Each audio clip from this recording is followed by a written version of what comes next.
ኡስታዝን አስረድተኛል። ጥሩ ተረድቻለሁ። በራሴ አንግል አስቤ ድንበር አልፌም ተናግሬያለሁ። እንደው ላላህ ብለህ አፉ እንድትለኝ ማለት ነው። ወላሂ የልብ ተናግሮ አፉ ችግር የለውም አብሽር። እኔ እዚህ ምድር ላይ ማንኛውም ሰው በእኔ ጉዳይ ላይ ድንበር ያለፈ ሰው ካለ የሰማም ይስማ፣ ያልሰማም አይስማ፣ ይቅር ብየዋለሁ። ከአላህ ፊት በእኔ ስም ማንም ሰው እንዲጠየቅ አልፈልግም። ማንም ሰው ከአላህ ፊት በእኔ ስም እንዲጠየቅ አልፈልግም። ተደብቆም ሆነ በግልጽም በገሃድም ያማኝ እና በክፉ ያነሳኝም ሰው ካለ አምላኬ አላህ ሆይ ይቅር በለውና በአማኝ ልክ መልካምን ምንዳ ስጠው፣ ወደ አንተም አቅርበው። ለሰዎች የተደበቀን ሐሰት የተደበቀውን እውነት ግለጥላቸው። እኔ ለሰዎች መልካምን አልመኘው። እኔ በእኔ ምክንያት ከአላህ ፊት ሰው ቢጠየቅና ቢቀጣ ምን እጠቀማለሁ? እያየሁ ጀሃነም ውስጥ ገብተህ እኔን ስለተናገርክ የምትቀጣ እኔን ጀነት ላይ ከፍ አያደርግም። ስለዚህ ማንም ሰው ይሁን እኔ ይቅር ብያለሁ።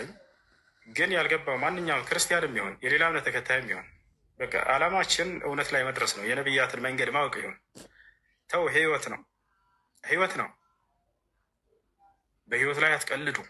ህይወታችሁን እድል አታድርጓት። ልክ አንድ እድል ተጠቅመህ ከባድ የሆነ ነገር ነው ልጆች። እናንተ ቀላል አድርጋችሁ ታዩታላችሁ አይደለም? ከባድ ነው። በሌላ ነገር ላይ በተሳሳቱ ችግር የለውም በምድራዊ ህይወት ላይ። ይሄ ግን ቀላል የህይወት ጉዳይ ነው።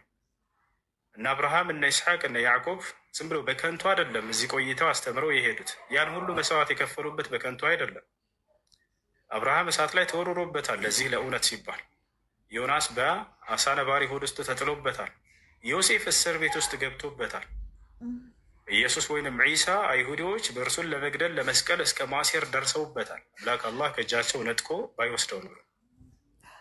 በቀደሙት ነቢያቶች ላይ ብዙ መከራን አድርሰዋል። በነቢዩ ሰለላሁ ዐለይሂ ወሰለም ላይ አሳደዋቸዋል። የግድያ ሙከራን በርካታ አድርገውባቸዋል። ያ ሁሉ ዝም ብሎ በከንቱ ይመስላቸዋል? አምላክ ጸጥ ያላቸው ነቢያቶችን ያ ሁሉ መከራ እየደረሰባቸው የህይወት ጉዳይ ስለሆነ፣ ስለዚህ ቆም ብላችሁ አስቡ፣ ቆም ብላችሁ አስቡ። ሁላችንም አንዱን አምላክ የአብርሃም የይስሐቅ የያዕቆብን አምላክ እናምልክ ነው፣ ሌላ አይደለም። አላህ በቁርአን ላይ ሲናገር ቁል ያ አህለል ኪታብ ተዓለው ኢላ ከሊመትን ሰዋኢን በይነና ወበይነኩም ይላል። አላ ነዕቡደ ኢለላህ ወላ ኑሽሪከ ቢሂ ሸይአ።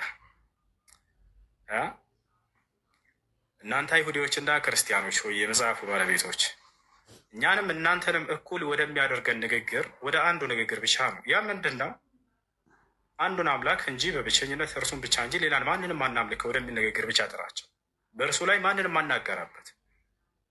ገብታችኋል? ያ ነው። ቆም ብላችሁ አስቡ። ማንም ሰው በእኔ ላይ ወሰን ያለፈ ሰው ካለ አምላክ ያለ ሆይ አንተ ምስክር ነህ፣ እኔ ይቅር ብየዋለሁ። በእኔ ማንም ሰው የውመል ቂያማ ከአላህ ፊት ቆሞ እንዲጠየቅና እንዲቀጣ አልፈልግም። ከማ ቃል አልኢማም አሕመድ ብኑ ሐንበል። አሕመድ ብኑ ሐንበል መጨረሻ ህይወታቸው ላይ ምን አሉ? አምላክ ያለ ሆይ በእኔ ምክንያት አንተ ፊት ማንም ሰው ተጠያቂ እንዳይሆንብኝ አንተ ምስክር ሆነኝ፣ እነሆ ይቅር ብየዋለሁኝ፣ ይቅር ብየዋለሁ ብለው ተናግረዋል። ይቅር ብያለሁ ማንኛውም ሰው። እሺ ልጆች እዚህ ሶላት ስለደረሰ ጃ ምናምን አሉ። ኢብሩ ፍላድ አለ። ቀጥሉ። ባረከላሁ ፊኩም። አሰላሙ አለይኩም ወረሕመቱላሂ ወበረካቱ።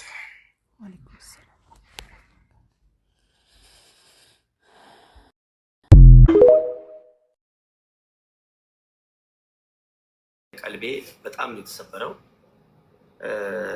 በጣም እና እስኪ ድንገት ለቀልቤ እረፍት የሚሆን ወይ ደግሞ ቀልቤ ሊጠግን የሚችል ለአንድ ሙስሊም ወንድምህ እስኪ ያንተን መልስ እሰማለሁ። እሺ መልካም። አንደኛ እንደው ብዙ ሰዎች አውራው ተወያየው ይሄ ልጅ ከሚል አንጻር ነበር የዛኔ የሄድኩት። የመረጥነው ርዕስም የለም፣ ቀንም እኔ ጋር አልመረጠም፣ ሰዓትም እኔ ጋር አልመረጠም። ግን ፕሮፋይል ተሰርቶ ተዟዟረ። ከዚያ በኋላ እሱ ደስ ባለው አርዕስት፣ እሱ ደስ ባለው ቀን፣ እሱ ደስ ባለው ሰዓት በዚያ ሰዓት ተገኘንለት። በዚሁ አጋጣሚ ከሰዓቱ ዘግይቶ የመጣው ምናምን እያሉ ያወራሉ ሰዎች። ላ በሰዓቱ ዘግይተን አይደለም የመጣ ነው፣ በሰዓቱ እንደመጣ ነበረ የዛኔ ራሱ በፈለገበት ሰዓት። ግን ወዲያው መጥተው ሪፖርት አደረጉት፣ ወዲያው አዘጉት። ሄዳችሁ ፖስት ችላቸዋለሁ ማየት ትችላላችሁ። ከዚያ በኋላ ሌላ ሰው ነው መጥቶ እንደገና ያስከፈተው። ከዛ በሌላ አካውንት መጥቼ እንዳውም አገኘሁላቸው። ብዙ ጊዜ ክርስቲያኖች ከዚህ ልጅ ጋር አውራ ተወያይ ምናምን ስለሚሉ እንደው የተለየ በእስልምና ላይ የሚያነሳው ነገር አወዛግቧቸው ኑሮ ስለነበር በእስልምና ላይ የሚያነሳቸው ጥያቄዎች መልስ ያገኙ ዘንድ ብለን በዚያ ቦታ ላይ ሄድንላቸው። በእርግጥ ልጁን እኔ እንደ አንድ ልጆች መጥተው እዚህ እንደሚጠይቁ ልጆች ከዛ የተሻለ አድርጌ አላየውም፣ እውነት ለመናገር ማለት ነው። ከተቻለ እንዳውም ስነስርዓት ያላቸው አባቶቻቸው መጥተው ቢወያዩ እንደ መምህር ዘበነ ምናምን ብለው የሚያከብሯቸው ወይም ሌላም ዲያቆን ሄኖክ ምናምን የሚባሉ ስርዓት ያላቸው እምነታቸውን በደንብ የሚያውቁ ሰዎች አሉ። እነዚያ ጋር አሁንም ቢሆን ራሱ በጣም ደስ ይለናል። ህዝበ ክርስቲያኑን ወደ ኢስላም መጥራት ስላለብን የነቢያትን መንገድ ማስተማር ስላለብን አሁንም ቢሆን ያ እነዚህ መምህሮች ቢመጡ እዚህ ላይ ሶሻል ሚዲያ ካላቸው እንዳው ቢያወሩኝ በጣም ደስ ይለኛል። በስነስርዓት አወራቸዋለሁ። እነዚያ ጋር ብናወራ ደስ ይለኛል። ግን የዛኔ ስለሆነው ነገር እንቀጥላል። ከዛ ሄድን። ርዕስት ራሱ የመረጠን እናዘጋጀዋልና በዚያ ላይ ገባንለት።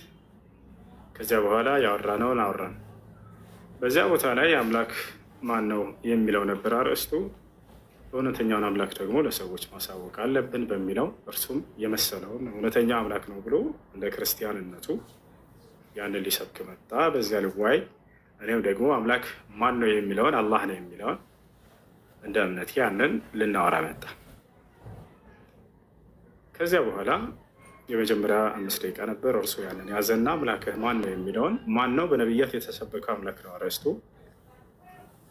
ማን ነው አምላክህ ከሚለው ጀምርና አምላክህን ነቢያቶች ቀድመው የነበሩ ነቢያቶች እንደሰበኩት አስረዳ ተባለ።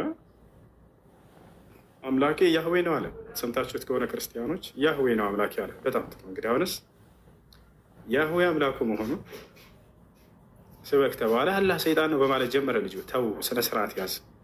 እንደሱ የሚል ቁርአንም ሐዲስም ላይ የለም። እንደው ከቁርአኑ ላይ ከሐዲሱ ላይ ያገኘሁት ፍቺ ነው እንኳ ካልክ እንደሱ ብሎ ፈታ አንድ ሊቅ ልታመጣ ትችላለህ? አትችልም አልኩት። ያመጣም አልቻለም። ግን ልጁ ተሳዳቢ ነው የምንላቸው ለዚህ ነው። ስድብ ብሎ ማለት በቁርአን ላይ ወይንም በሐዲስ ላይ የሌለ በአምላክ ላይ የሚቀጠፍ ቅጥፈት ማለት ነው። እሺ እኔም ለምሳሌ መጽሐፍ ቅዱስ ላይ መጥቼ መጽሐፉ ላይ ብሉይ ኪዳንም አዲስ ኪዳንም ላይ የሌለ ነገር ከራሴ አምጥቼ ብናገር ያ ስድብ ይባላል። ሰይጣን ነው ብሎ ይፈታለህ አንድ ሊቅ ልታመጣ ትችላለህ? እሺ ከሊቃውንቶች በቁርአን በሐዲስ ላይ የለም። እሺ ከዚያ ልታመጣ ትችላለህ? ሊያመጣ አልቻለም። ከዚያ ጀመረ። አርዕስቱ ማነው አምላክ ሆኖ ሳለ ልክ እንዲሁ ሚጢጥየዋ አይሻ ማለትም ጀመረ። ተው እንደሱም አትበል ብዬ አስቆምኩት። ታስታውስ ከሆነ እንደሱ የሚል ልታመጣ ትችላለህ? አትችልም አሁንም አልኩት። በፍጹም አልቻለም። ይሄንን ከዚህ በፊትም ስናገር የነበረው ልጁ በራሱ እየተፈላሰፈ በቁርአንና በሐዲስ ላይ የራሱን ግምት ነው ሲናገር የነበረላቸው።